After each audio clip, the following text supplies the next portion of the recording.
Hi everyone, this is me, and today we are going to talk about some books I hope to be reading next slash soon slash before the end of the year. So this is future me because past me somehow lost the introduction footage of this video, but without further ado, let's get talking. Yeah, so I moved it here in September, and I only realized they had this challenge mid-October. So I printed out the sheet. So the way this challenge goes is that there's 52 prompts per year that you have to, that you can fill in. So I went back and was able to find a few that I had already read this year that worked for some prompts. Not as many as I would have liked considering it's mid-October. But here we are. So here's the list. So the ones that are in pen are ones that I have read. And I realized recently, so that is 1, 2, 3, 4, 5, 6, 7, 8, 9, 10, 11, 12, 13, 14, 15, 16, 17. But I was reading through the Facebook group and I realized that I could use the Very Secret Society of Irregular Witches for a book set in October, and maybe then I have something else with a character in their 30s. Or also, apparently I can use Emily Wilde's Encyclopedia of Fairies for the book set in November, and then here instead use Emily Wilde's Map of the Otherlands. So I could potentially have one more read. I don't remember how many I just told you I had done. And then I'm pretty sure I can make this one work from a book I've already read, but I haven't thought about that too much yet. So I went through what I did then, because I don't want to buy a lot of books for this, like solely based, so I don't want to buy books solely to fulfill this challenge. And then I'm open to going to the library if need be, but I thought I'd first start from, since I'm trying to read books from my TBR as well, I'd first start from there, and then if I'm not feeling those books, then I can go as a secondary option to the library, or of course if I don't have a book that meets the criteria, then I will go to the library, but I'm starting from the books I have that fit certain prompts. So I only went through, so I store my unread books on this piece of furniture right here in front of us, which is half empty because I brought some out. Took some out, and also that place on the right, I usually have library books, but I don't have any at the moment, and then the rest of the books are kept in the closet because I don't have any space. And the plan is when I read one of these books that will be moved from here and go to my drawer which has my red book, the books I have read, not the color ones. And then I will bring one back out from a closet to replace. So my primary target is to just look at the books that are out here in front of me, because then it's less overwhelming and I don't have like 70 books to choose from, but more of like a 20 maybe range. So I just went through the books that were here in front of me at the moment I started this challenge and found ones that could work for a challenge. And surprisingly, there were quite a few. I think there's 8. Yeah, 8. I don't know if I'm missing one. Anyway, we'll find out. So I just thought to do this sort of monthly TBR equivalent, but not necessarily. I might take me, I don't know how long this will take me to read, but that's where we're at. So I'm just gonna start showing you the books, telling you where I got them, what they're about, as much as I know about them, given that I haven't read them yet, and what prompt I'm planning to use them for. So full disclosure, I did film this once about a week ago, and then I lost the footage.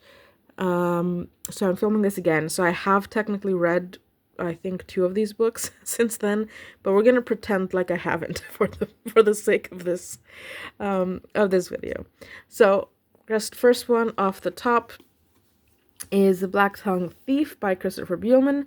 And I got this from, well, I guess if you see my physical TBR walkthrough, you'll know, but I got this from 66 Books earlier this year, so it's a recent acquirement. No, that's not a word. Anyway, I acquired this year in July, So it's not like it's been on my shelves for a long time, but I mean, the more I read, the better off my shelves. And this is one of the books I have read, but I will try and keep the description concise as if I haven't read it. So from what I knew going into this is that this was a fantasy, um, more of a adventure fantasy type thing. And before I bought it, I had looked up if it was part of a series, and it is in fact the first book in a series, but there haven't been any other sequels announced. There is one prequel out, and from what I read on the internet, I really do not like reading reviews about books. For most books, I like if I see a book in a bookstore and I'm like, okay, that looks interesting, I will buy it without checking what the reviews are. Sometimes I, of course, will watch videos or see something online that's, oh, that would be cool to read, or someone recommends something to me. And then I might go out of my way to buy those books. And those, I did technically see a review because someone recommended it to me, but I didn't go actively looking for it on Goodreads or whatever else, for example. So I did look it up only to see that it wasn't first in the series or potentially second or third book in the series, since it was from the warehouse. And I did look up literally, does this end on a cliffhanger? Because given that this was published 2021 and it's 2025 and there's no announcement of other books, I did not want to read a book that doesn't have any sort of, like that the possibility of there having continuation is little. So anyway, I can confirm that I've read it, that it is, there isn't a major cliffhanger, so it's perfectly, and I would recommend reading it, but we'll talk about that more in a different video. But what I knew going into this is that that it's set in sort of the underground world, in the sense of like the, dark underbelly criminal, parts of a world, and it follows this, thief, what you can also gather from the title, and he finds another person, this Galva, who is a knight, and they kind of go on an adventure together. So that's pretty much all I knew going in. What I will say, because it's also written down here, is that Kinch, which is our main character, is a thief, and he somehow meets Galva, who is a knight, who is searching for her queen. And yeah, so basically what I'll also say is that Kinch is a thief, but the way thieves work here is that they go to thieving school, and when they do that, they acquire a lot of debts that they then have to pay back to the people who train them. So he's going on this adventure, let's call it that, or this quest maybe is a better word, as a way to finally repay his debt. And then he meets Galva, who is a knight, a warrior from another country. I guess it's a country, another kingdom, let's say, of this world we're in. And she's traveling to a specific place, and her goal is to find this sort of missing person, kind of. Well, okay. See, it does give it away in the back, but it's not given away early in the book, so anyway, but she's looking for a missing queen. And that's all I knew. That's even more than what I knew, actually, because I didn't read the blurb in that much detail. I think I just read the orange bit, and I didn't read the rest of it before I started reading the book. So there was that. And why I chose this book is the only book I could find that had chapter titles, and one of the prompts is, as you can see here, read a book with chapter names right there. So that's the first one. I probably spoke too much about it, but here we are. And the second one, which I have also read, but I also knew very little about going in, is this book, and I bought this off, what is it called? A Box of Stories from the UK, and it is a horror. All I really knew again about this was what I knew from the blurb, in that it was a horror set in a seaside town, which is being like a quaint seaside town in the UK that is being overrun by tourists and rich people, second homers as they call them in the book, and then that there's something creepy going on, potentially related to the ocean. The ocean, the sea, I'm not sure what body of water is over there. So that's all I knew going in. And yeah, that's all I'm going to say about it because I don't want to talk too much about that. But the reason I chose this, I used this for the prompt. This is one of the only books I own that was published in 2025, if I'm not mistaken, and that is what I intend to use it for, which is a book published in 2025. So that's book number 2. Then book number 3, I started reading in September, and I haven't read a lick of it in October. So it's just been sitting there for a couple weeks. I've got like this much of the way through. So I was reading this before I decided I was going to do the challenge, and I need to finish it. I just keep procrastinating. I don't know why. I am enjoying it. I just keep putting it off. But I need to find a day. I think I need to find a day and finish it so I can fully immerse myself in the world, because I was reading the first parts in a very patchy manner, and I feel like I haven't fully attached myself to the story yet. So that's why it's a bit harder for me to pick up. So The Mountain in the Sea by Ray Naylor is, again, I didn't know much going into this. I just knew it was about a researcher who's exploring a new species of octopus, and from the back I got the inclination that this species might not be a one of like a traditional sense. And it's, sorry, what am I saying? I am saying that this species is not one of a it seems to be an animal species that is sentient in a way that that is sentient to a greater extent than what we would expect, or at least what we know of other species of this species. That doesn't make sense because species. So anyway, it's about an octopus, as you can tell from the cover. So the specific octopus species does have characteristics that seem to be more sentient or more evolved in a way, although I have a bit of a conniption with that term, but anyway, let's not get into the science of it. So yeah, that's all I knew. And it did have a bit of a creepy undertone to it a little bit. It is a sci-fi, so it isn't like a cutesy, let's do research kind of thing. There's like some questions about consciousness and stuff going on, which is all gleaned from the back. I didn't say anything that I didn't get from there, but apparently there's something weird going on with this new species of octopus. That's basically conclude about that. It's a book about a researcher looking into a weird / creepy species of octopus. So yeah. So then this was the book. So one of the 12 of the prompts is to read a October book of the month. And that means that the English Bookshop I've also subscribed to it. It has a monthly subscription where they pick a book each month, and they cross 8 different genres. So there's 8 picks per month, at least from recent years.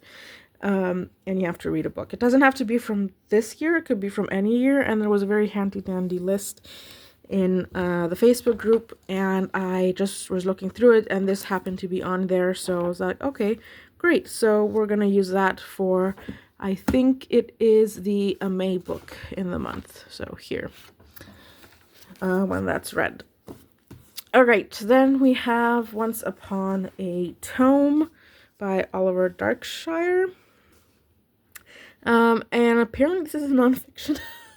I didn't really know that until I read like the first few chapters. Yeah, again, I'm sorry, I filmed this a bit before I started reading, I promise, and then it just was gone. So I didn't realize it was nonfiction, but I was reading it and I felt like that it was sort of a nonfiction. I looked it up and it is classified as a sort of autobiography. But basically, I bought this from Waterstones, I think 3 years ago on one of my trips to the UK. And basically, it's the ins and outs of running a antiquarian bookstore. And that's all I know. And it was interesting so far and funny. So we'll see how that goes. And then next book is A Cup of Sake Beneath the Cherry Trees. This is a Penguin Little Black classic by Kenko. I'm not sure how to pronounce that, but this is apparently written in like the 1300s, in a from an essay selection. I don't know who this person was in history, like Yoshida Kenko. I have to look that up. Maybe that will be interesting to know, especially to contextualize what this is about. Although it seems to be about idleness. I have no idea what this is about, honestly. This is all the information I have. Okay, so there we go. A Japanese monk reflects on idle moments and life's fleeting joys. I feel like that would still work even almost a millennia later, but and this is very tiny, so it works out in my favor. But basically, the challenge I'm using this for is to read a book that was published in the 30s, and that could be any 30s, and this was published supposedly originally in 1330 something. So yeah. Also, you'll see a recurring theme with this challenge is because it's the bookstore's 30th anniversary, a lot of the prompts are centered around the number 30. So next is The Great One by Alan Moore. And I'm going to be honest and say I have no idea what this is about other than, again, the blurb I read. And I didn't even read that in detail. All I know is that it's a fantasy. So this was it's the second book I got through through the subscription service that this bookstore has. And I try to go into these blind because it's part of the surprise. But I got too curious. But from what I understood, it's set in London. I don't know, well, along London. It's set, I think it's in London. I'm for sure in the UK, and it's about two wizards. Well, I don't know if they're termed wizards, but I think it's two, yeah, there's a magical shadow London, so something's going on. And this is set right after World War II in London, and there's just something magical going on, and that's honestly all I know. I also know that this will be a 5-book series, and from what I grasp abstractly is that it will be London through different historical time points. I might be completely wrong. I don't know. And I'm kind of putting off reading it because I don't want to wait for the next 4 books to come out. I'd rather wait until they're out and then read them all kind of sequentially. But on the other hand, I did tell myself that I was going to read the books that I got in this subscription in the month I got them, and subscribing to the fantasy one was a risk because there's a lot of series in fantasy. I mean, like I would argue it's one of the genres that is most likely to have a series than not. So I will read this, and then my plan obviously is to use it for the an October book of the month. So yeah, I'll probably get to this sooner rather than later. I might actually start reading this after I film this video. Even though I know I should be reading The Mountain and the Sea, I'm too tired to deal with that right now. So there we go. Then the next one is What You Are Looking For is in the Library. Now this my sister bought me for Christmas last year, and it's almost the next Christmas and I haven't read it, which is just ridiculous. So it's by Michiko Aoyama, translated by Alison Watts. When I chose it, because I picked it out and my sister bought it for me, it seemed like a very cozy read to read around the holidays. And then I got sick, and then I was traveling I was traveling quite a bit, so I was in 3 different countries during the holidays. That sounds so pretentious. I visited my sister first, and then I visited my parents, and then I went back to where I was living, and all of those are in different countries. But I don't even know what this is about. I just know it's translated from the Japanese, and it's something to do with a library. Let's see. Okay, there's a librarian involved. And it's about the magic of libraries and the discovery of connection. So apparently this librarian gives a unique book recommendation and it changes the reader's life or somehow something of the sort. We'll find out. I don't know. So I initially had this book picked out for the prompt, a book about books or reading. But then when I was going through the book of the month list, I figured out that this was a July book of the month at some point. So that's what we're going to use it for, because I do have other books about a bookseller. And I realized I didn't tell you what Once Upon a Tome was for. Once Upon a Tome, as you might guess, is for the prompt a book about a bookseller. So there's two different ones, the bookseller one and the books or reading one. So for now, I just have the books or reading one. Oh, and I found another one that I had already read that works for a book about a bookseller, and that was Battle of the Bookstores by Ellie Brady. Then we have How the Brain Lost Its Mind, Sex, Hysteria, and the Riddle of Mental Illness by Alan Roper and B.D. Burrell, I don't know. This is not the most ideal book to be reading for a challenge when it's such a time crunch, considering I have to read like over 30 books in 2 months, which is not something I normally do. Sorry, knock the camera over. But I isn't an excuse. I told myself I wouldn't change my reading habits to complete this challenge, at least not in the long term. So if it's like December 15th and I have 5 books left, I'll read short ones that I'll find at the library. But for now, I want to read stuff that I'm still interested in or that I've been interested for a while. So we're gonna give this a go. So this is for the prompt. Okay, so let's go back. So I think the title is pretty self-explanatory. It's a nonfiction investigating, I think, the outbreak of syphilis before we knew that it was syphilis and that it was this microorganism that was causing specific brain-related disorders or brain-related symptoms that also presented sort of like hysteria at the time, when mental health wasn't really a thing, let's say.